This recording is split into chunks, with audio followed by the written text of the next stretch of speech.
नमस्कार मित्रमैत्रिणींनो, गप्पाष्टकच्या आजच्या भागात मी मोहिनी घारपुरे देशमुख आपलं सगळ्यांचं मनःपूर्वक स्वागत करते. आजचं थंबनेल पाहून कोण कोण इथे आलं आहे सांगा बरं. हो, बरोबर आहे, कारण आजचा विषयच तितका इंटरेस्टिंग आहे. मला आज माझ्या मुलीने एक प्रश्न विचारला हां. सहज आम्ही गप्पा मारत होतो आणि माझी 10 वर्षाची मुलगी निहिरा मला म्हणाली, "मम्मा, एक गोष्ट सांग गं. समजा तुझ्याकडे तुला जर असं एक 3 सुपर पॉवर्स हव्या असं जर तुला वाटलं आणि तुला त्या मिळणार असतील, तर तू कोणत्या सुपर पॉवर्स निवडशील?" मोठा इंटरेस्टिंग प्रश्न होता. लहान मुलांची जादुई दुनिया, तिच्या डोक्यात काय काय चालू असतं ना, मला तर फार मजा आली तिचा प्रश्न ऐकून आणि मी क्षणभर विचारात पडले, की खरंच आपण आपल्या प्रश्नांमध्ये इतके अडकलेले असतो, की आपल्या विचारांच्या पलीकडे पण काहीतरी जग आहे आणि कदाचित त्याची दारं आपल्यासाठीही कधीतरी उघडू शकतात, हा विचारच आपण कधी केलेला नसतो. निहिराच्या निमित्ताने मी एक 2 सेकंद पॉज घेतला आणि विचार केला, की खरंच माझ्याकडे जर सुपर पॉवर्स मला कोणी दिल्या तर कोणत्या असल्या पाहिजेत हां. त्यातली पहिली सुपर पॉवर मी सांगितली, जो माझा स्वभाव आहे, की मला प्रेम देता आलं पाहिजे आणि घेता आलं पाहिजे. मला इतरांचं सुद्धा भरभरून प्रेम मिळालं पाहिजे आणि मी सुद्धा इतरांवर मनापासून प्रेम मला करता आलं पाहिजे. दुसरी सुपर पॉवर मी सांगितली, की मी जे शब्द लिहिते ते खरे व्हायला पाहिजेत. म्हणजे विचार करा ना, मी जे लिहीन ते तसंच्या तसं घडायला लागलं, तर आयला मी जे.के. रॉलिंग्सच्या पुस्तकातलीच कोणीतरी विच होऊन जाईल.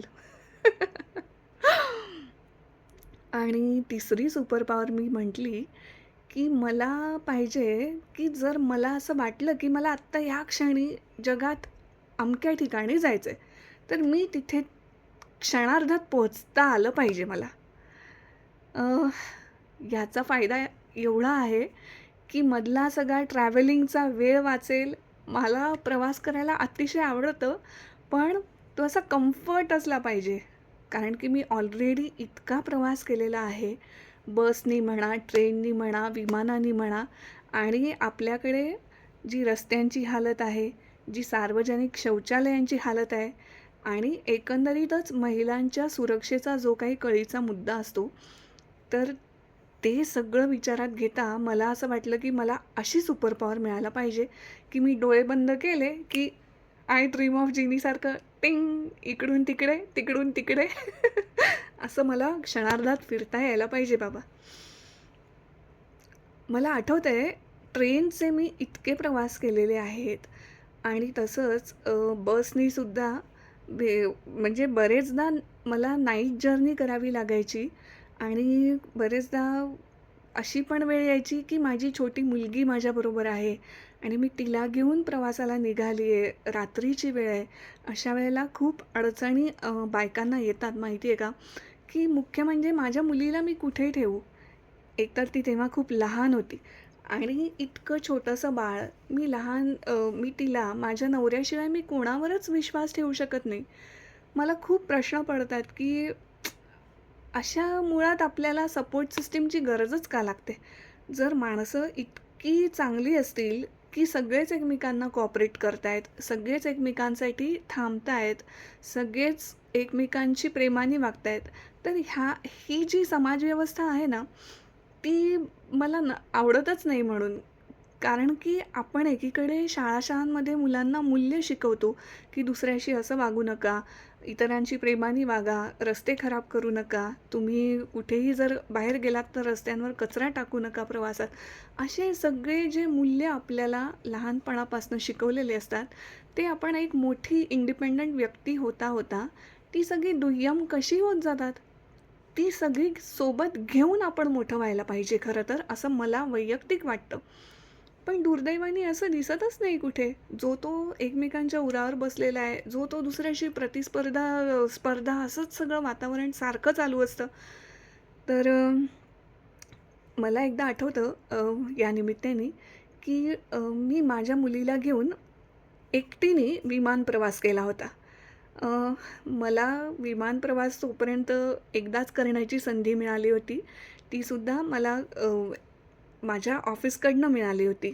एका कामासाठी मला पाठवण्यात आलं होतं आणि एक प्रेस कॉन्फरन्स छोटीशी होती, पण ती दुसऱ्या शहरात होती आणि मला तिकडे जाऊन ती अटेंड करायची होती. तर मी असा वन डे विमान प्रवास केला आणि नंतर मला असं वाटलं, की अरे हे किती इंटरेस्टिंग आहे आणि हे खूप लहान वयात हे जर एक्सपोजर मी माझ्या मुलीला देऊ शकले, तर किती मजा येईल ना. पण मला ह्या दोन्ही प्रवासातली गंमत आठवते, की त्या दिवशी जेव्हा मी एकटीने परत येत होते आणि मी रात्री उशिरा घरी पोहोचणार होते.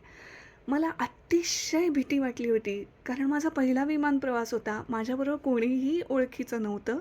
माझी जबाबदारी कोण घेणार? तर मला स्वतःला सुद्धा हा अंदाज नव्हता, की आपण तेवढं सक्षम असतो, की आपण आपली जबाबदारी कुठेही गेलो तरी घेऊ शकतो. मी मनात अक्षरशः एखादी हिरोईन जसं दाखवतात ना, की ती देवाचा धावा करत असते आणि खूप तिला टेन्शन आलेलं असतं, तसा पूर्ण माझा जर्नी जाताना नाही, पण येताना उशिराची वेळ होती आणि मला भयंकर टेन्शन आलं होतं. त्या प्रवासात माझ्या बाजूला एक फार इंटरेस्टिंग व्यक्ती बसलेले होते. ते वयस्कर होते गृहस्थ, पण त्यांच्या ज्ञानाने, अनुभवाने ते अतिशय समृद्ध आणि अतिशय विनम्र अशी त्यांचं व्यक्तिमत्व मला वाटत होतं. थोड्या वेळाने आमच्या दोघांमध्ये थोड्याशा गप्पा सुरू झाल्या आणि त्यांनी मला विचारलं, की "तू पहिल्यांदाच चालली आहेस का?" वगैरे, वगैरे. आणि ते मला म्हणाले, की "इफ यू डोंट माइंड तर डोंट वरी. उशीर झाला तर मला माझी ऑफिसची माझा ड्रायव्हर आणि गाडी घ्यायला येणार आहेत आणि we will drop you at your doorstep. तर तू अजिबात काळजी करू नकोस." त्या सद्गृहस्थांच्या त्या 2 शब्दांनी मला इतका रिलीफ मिळाला आणि अचानक मला वाटायला लागलं, की या विमान प्रवासात मी एकटी एकटी नाही आहे. हे कोणीतरी आहेत, जे काही झालं तरी माझ्याबरोबर आहेत. आणि खरंच सांगते, त्यांनी मला त्या रात्री उशिरा माझ्या घरी सोडलं, सुखरूप सोडलं. इतका चांगला अनुभव प्रवासात आलेला आहे. पण ह्याच्या उलट असं वाटतं, की जेव्हा आपण ट्रेननी म्हणा, बसनी म्हणा, मीच काय माझ्यासारखे अनेक जणं ट्रॅव्हल करत असतील, तर अशा बायकांना खूप अडचणी येतात प्रवास करताना. त्यांना खूप समस्या असतात. एक तर सुरक्षेची खूप समस्या असते आणि शौचालयांची. तर आजच्या या मॅजिक सुपर पॉवर्स या विषयात मला खरंच असं वाटतं, की अशी सुपर पॉवर दे बाबा देवा, की आम्ही क्षणात इकडून तिकडे, तिकडून तिकडे पोहोचलो पाहिजे. बरोबर ना? सो आजचा विषय थँक्स टू माय डॉटर, की जिने मला हा प्रश्न विचारला आणि मला इतकं सगळं बोलता आलं. खरं तर प्रवास या विषयावर मी आणखीन बरंच काही बोलू शकते, कारण प्रत्येक प्रवासात इतके अनुभव आलेले असतात. तर मला वाटतं पुढचा विषय घेऊन येते आहे प्रवास हां. तर उद्याचं गप्पाष्टक नक्की पहा आणि तुम्हाला जर गप्पाष्टक आवडतं आहे, तर मला कॉमेंट करा यूट्यूबच्या खाली. अनेक जणं मला पर्सनली कळवत आहेत, की हा गप्पाष्टक तुझा खूप छान रंगतो आहे. तर मला तुम्ही यूट्यूबवर सुद्धा सबस्क्राईब करा आणि सगळे व्हिडिओज आत्तापर्यंतचे सुद्धा तुम्ही माझ्या चॅनलवर बघू शकता. एक एक वेगळा वेगळा विषय घेऊन गप्पा मारूया. किती छान कॉन्सेप्ट आहे आणि अर्थात या गप्पाष्टकमध्ये तुमचंसुद्धा स्वागत आहे.